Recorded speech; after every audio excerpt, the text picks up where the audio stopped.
Hello everyone, welcome to SkillWeb. In this tutorial, I will show you how to become a Twitch affiliate.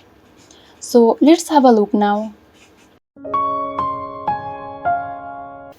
In order to join the Twitch affiliate, you have to fulfill their requirement.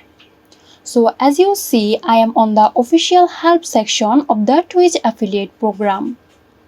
In order to join the Twitch affiliate, there are a couple of requirements. First is you need to reach over 50 followers.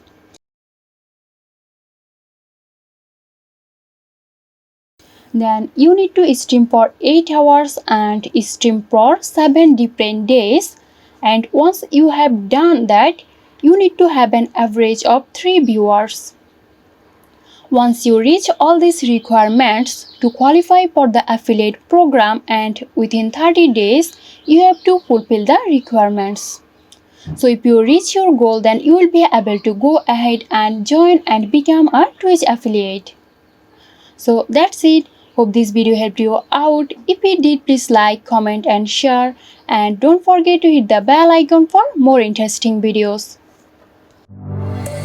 This video is sponsored by Zerosoft. Zerosoft offers graphic design, UI UX design, digital marketing and web development. Elevate your brand with Zerosoft today. For more details, check the description box.